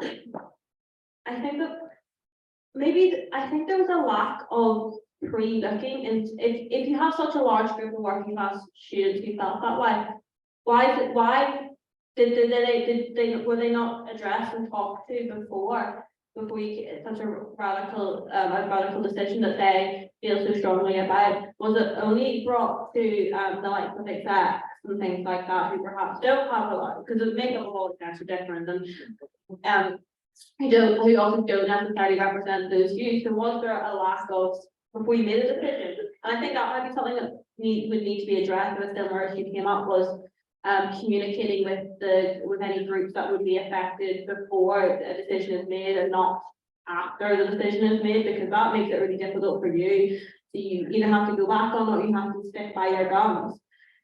I then think you'll need to readdress what decision you've come to and see if you can, because they also have because you've gone against it, other groups will have different ideas that they'll feed back to you. So perhaps you were thinking along one line, and that was the reason you said no to it, because you're only seeing it from one side, you're only seeing like one particular way. But realistically, within the differentiated prices, there is more than one way to look at it. And so perhaps they would then address that with them, because they are seeing it differently. And they're seeing how it would work and how it would benefit, and they are saying that it wouldn't.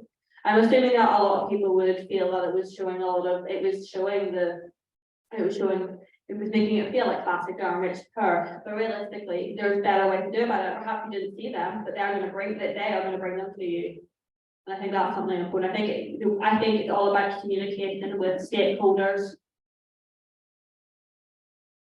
So in terms of this crisis, well, not crisis, problem in particular, I'd say if I could, if I were you at this point, I would bring in this my exec, also talk to the various associations and groups that we have across our, for example, like the 97% association and the working class students association as well. There are so many of them, and I'm sure they would give us good thoughts and sort of their own experiences and how they feel about it, and take those into account.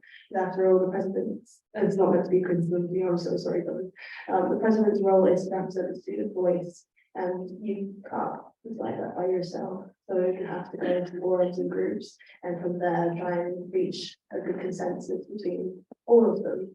Obviously, not everyone's going to agree. That's not going to happen. But trying to balance those views and then take that into account would be what I would want to do, at least in ideal. Right, we'll have one more question, if anyone has one more question. I think you should ask it. Go on. I've been getting a bit heavy with the last few questions. Please say so. I'm going to do something stuff like that. We've been here for 2.5 years now, but at that time, what was your favourite memory of John's? Oh, I have so many. I'll think about it.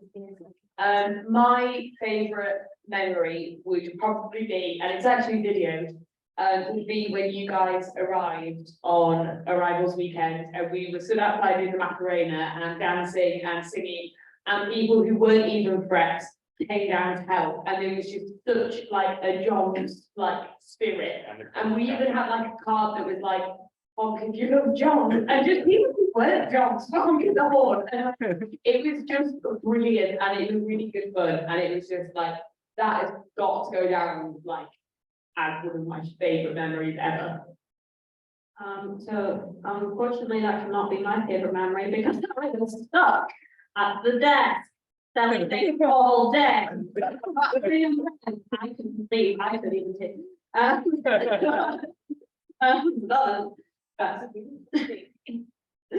think my favorite memory of John's is Pride in first year. And so it was the first year that Pride never happened. I mean, I also in my house talked by the big stage. I mean, back I did have rather cool pyrotechnics. No, it cost what for money. I think that's just one of my favorite moments, because it just felt so inclusive. There were so many different people there, and it was just a really nice vibe of an evening. And because it was the first one, and it was also not as many colleges closed or things like that, and it was just so nice. And there was drag queen DJ, and there was the film, it was the first time I ever watched that film too, and that film is, I don't know if you've seen Pride, the film Pride. Really good film, the first time I've ever seen it, now I've watched it many times since. And it was like that kind of like introduced me to the film, and it was such an amazing event, so like that was my favorite moment. I think I already said that I find it really hard to pick a certain moment because the last 2.5 years have genuinely been some of the best. I'm gonna cry. The best of my life. I can see Nick pointing, that's slightly scary. But like picking up from the freshman week, seeing you all arrive was wonderful. Pride when Kiki Jeff came on, I think I fell in love that day. And I've loved them ever since. Exactly. I suppose one of the best memories of probably being when we were working together, and just having fun. For example, we were doing prep for the first film set that never happened during COVID. We were making decks on the outside of Liverpool Moon and Sunshine, and at that time there was this traditional trapping. Have you ever heard of it? So it's when someone finishes their exam, you kind of covered them in sparkling water. And as you remember when we got Michael down, we lured him down to the amphitheater and he sprayed him with sparkling water and then they, but we worked together as a team. Some video is wonderful. And that moment is one of my favorites by far. Great. Okay, and I suppose that's it then in terms of questions. And in that case, the end of the meeting, finally, 3 hours. So thank you for staying. You're all true Johnnians, obviously. I do have a. Okay, we have another item. So. Can I just say, I think it needs to be Will a round of applause.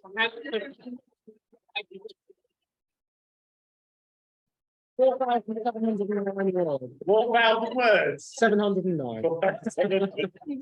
Also, I want to give props to Theo. You do realize every single election publicity has Theo's name.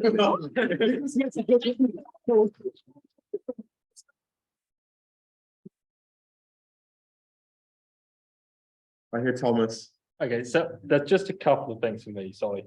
The first one is, I promised Joe I'd tell you, he says thanks for letting him come and talk to you, so thanks. And if you're one of the people who he wants to come and talk to me, then please come and talk to me. Secondly, can we give one more round of applause to all candidates for having the courage to do this, having the willingness to do this, and also in each case, they've been on exec twice, other than Rob. Actually, Ron might have been exec twice too, for all I know. They've been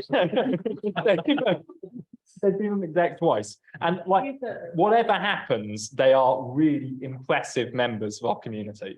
So thank you very much.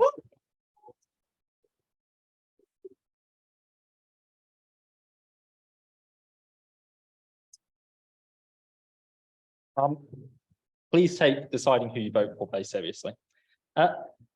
Right. On the accommodation point, there is one thing I did actually want to say, and it's essentially no, this can be recorded. It's essentially the same as the question I asked the candidates. And what I actually pushed for this afternoon is to have weaker wording in this objectives for the protest that's being planned for next week, to have weaker wording in our demand for rather than accommodation differentiation, which I thought we probably couldn't support without consulting more stakeholders. We probably can support the notion of more choice in university accommodation, or at least at the very least, that's weaker wording. And yeah, anyway, so that's what I actually did. But I wanted to come to you guys, since you're here tonight, and ask you well, your thoughts on this. I'm not going to suggest we do like going around and asking me questions because it's been here forever. But can you raise your hand if you would, in principle, be in favour of accommodation of increased differentiation in price of accommodation? So that's, yeah, more different options for price of accommodation across the university. Okay, thanks. And could you raise your hands if you would not, if you'd be against, in principle, increased differentiation of price of accommodation across the university? That's interesting. That's a really interesting divide there. Thank you very much. If you have any more questions about that, or if you want to talk to me more about that, please do find me afterwards. Press drop in tomorrow as well. Oh yeah, press drop in tomorrow. Find me at the press drop in tomorrow. Very good biscuits. There are lots of biscuits and lots of chocolates. Okay, yeah, In terms of any other, are we doing things about other business? not really, I wanna end it. Go, what do you wanna say? We have welfare representation committee on Wednesday. So we want to- Representation of college, please come along. It'll be a fun meeting. Yes, welfare reps. Okay, so Theo's gonna send out the voting link now in the next now. Now it's go.